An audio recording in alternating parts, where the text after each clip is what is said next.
D चौक के ऊपर खड़े होके जब मैंने जमात इस्लामी को दावत दी कि भैया आपका बंदा इधर आ रहा है, तो जमात इस्लामी ने भी एग्जैक्ट वही काम किया। सेंसिटाइज्ड यूथ को मोबिलाइज करने वाली ये साइकोलॉजी के पीछे ये डेमोक्रेटिक पॉलिटिशियंस हैं सारे। इसीलिए मैं डेमोक्रेसी के खिलाफ हूं। उसूल बनाने के लिए मिमिक्री कर रहे होते हैं, जो पिछली नस्लें करती हैं हम भी वही करेंगे, क्योंकि हाँ जी वहां वोट ही ऐसे लेती है, और वोट के पीछे स्टैंडर्ड नहीं चले। और फिर देखें इन्होंने सोशल मीडिया के ऊपर इनके मेन फ्रेम के अंदर से कैसे गोलियां मेरे ऊपर बरसाते। कोई बात नहीं, मैं गोलियां खाने के लिए दुनिया में आया हूं, ठीक है। मैं जिस नबी को, जिस रब को और जिस रसूल को मानता हूं, उसके दीन में सबसे खूबसूरत सुन्नत जो है वो गोली खाना है। सबसे अहसन तरीका जो है वो शहादत है। बिकने के मेरे नबी के ऊपर गली मोहल्ले के लड़के छोड़े जाते थे कि पत्थर बरसाओ, गाली गलौज करो, ताना जनी करो, मजाक उड़ाओ। ढोल पीटने वाले लड़के अबू लहाब जो है ना पीछे भेज देते थे। मेरे नबी सल्लल्लाहु अलैहि वसल्लम दावत के लिए कबीलों के पास जाते थे। ताइफ में गए थे तो इन नाहंजारों ने पत्थर बरसाए थे। कोई बात नहीं, मुझे एक्चुअली में तभी पता चलता है क्योंकि मैं शाफई रहमुल्लाह का फॉलोअर हूं। उन्होंने कहा था कि अगर तुम्हारी राह हमवार है ना दीन में, तो किसी और ही दीन पे चले गए हो। दीन इस्लाम पे आओगे तो राह हमवार नहीं मिलनी चाहिए, पत्थर आने चाहिए, तीर आने चाहिए।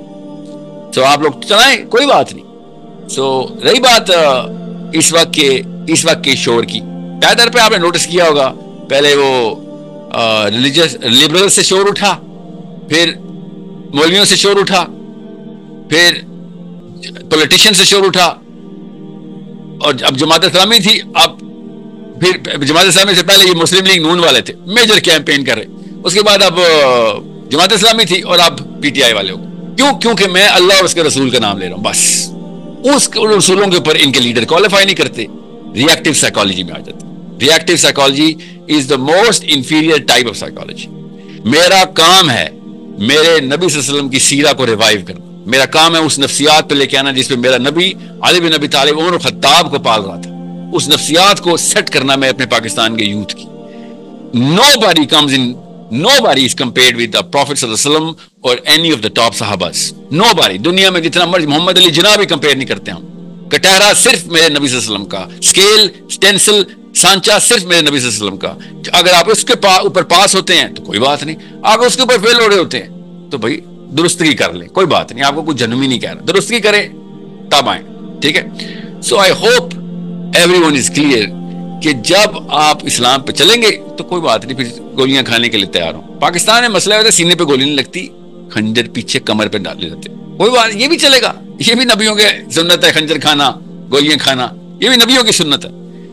Okay, so it is very specially message to IMS,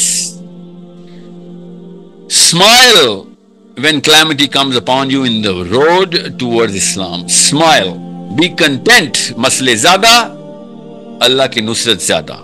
मसले ज्यादा, डायरेक्शन की जो सही डायरेक्शन में जाने की जमानत ज्यादा। बस सीरा को फॉलो करना है, सुन्ना को फॉलो करना है, विजन कुरान से लेना है, तरीका मेरे नबी से लेना। It is that simple. अस्सलाम वालेकुम, मैं मोहम्मद वकार अज़ीम। आई होप सो आप सब खैरियत से होंगे। बेसिकली साहिल साहब हमें इस वीडियो के थ्रू ये बता रहे हैं कि अगर आपने इस्लाम का काम करना है, अगर आपने इस्लाम का काम शुरू करना है तो आपके रास्ते में बहुत सी मुश्किलात भी आएंगी। लोग आपके रास्ते में कांटे भी बिछाएंगे और लोग आपको तरह तरह के नामों से भी पुकारेंगे। और ये भी हो सकता है कि लोग आपको कहें कि यार देखो बहुत बड़ा मौलवी आ गया, क्या तुमसे पहले मौलवी कम थे? क्या तुमसे पहले इस्लाम का काम करने वाले थोड़े थे? अब तुम एक नए बंदे आ गए जो इस्लाम को आगे फैलाएंगे। इसी तरह साहिल साहब के जितने भी हेटर्स हैं वो मुख्तलिफ़ कमेंट्स के थ्रू या वीडियो के थ्रू साहिल साहब को बहुत बुरा कहते भी रहते हैं। और साहिल साहब ये कहते हैं कि मुझे इनसे फ़र्क नहीं बनता क्योंकि मेरा काम है इस्लाम को फैलाना और मैं मरते दम तक इस्लाम को फैलाता रहूँगा। और ये बोलते रहें, ज़्यादा से ज़्यादा क्या कर सकते हैं? कमेंट्स ही करेंगे ना, वीडियो ही बनाएंगे ना, और मुझे बस गालियाँ निकल, इसके अलावा ये क्या कर सकते हैं? साहिल साहब हमें ये कहते हैं कि हमारे प्यारे नबी, दोनों जहानों के सरदार हज़रत मोहम्मद मुस्तफ़ा सल्लल्लाहु अलैहि वसल्लम ने जब इस्लाम का काम शुरू किया, जब अल्लाह का पैगाम लोगों तक पहुंचाया, तो تو ان کے اپنے ہی ان کے خلاف ہو گئے تھے۔ چلے ساحل صاحب کو تو وہ کہہ رہے تھے کہ مجھے تو صرف بس کمنٹس کرتے ہیں، ویڈیو بناتے ہیں، لیکن ہمارے پیارے نبی پر پتھر برسائے گئے، ان کو طرح طرح کی اذیتیں دی گئی، ان کو مختلف ناموں سے پکارا گیا، اور ہم ان کے سامنے کیا چیزیں ہیں جب ان کے اپنے ان کے خلاف ہو گئے ہیں۔ تو اس چیز سے فرق نہیں بنتا، بس آپ کا کام ہے اسلام کو پھیلانا، چاہے لوگ آپ کے بارے میں کچھ بھی کہتے رہیں، آپ نے پیچھے نہیں ہٹنا۔ آپ کا کام ہی بس یہ اللہ تعالیٰ کا پیغام لوگوں تک پہنچانا، جس طرح ہمارے پیارے نبی حضرت محمد مصطفیٰ صلی اللہ علیہ وسلم نے یہ کام کیا، یہ پیغام لوگوں تک پہنچایا، اور اب یہ ہمارا کام ہے، اور ہم نے بھی اس پیغام کو لوگوں تک پہنچانا، اور لوگوں کی فکر نہیں کرنی کہ لوگ ہمارے بارے میں کیا کہتے ہیں اور ہمیں کیا کچھ نہیں کہتے۔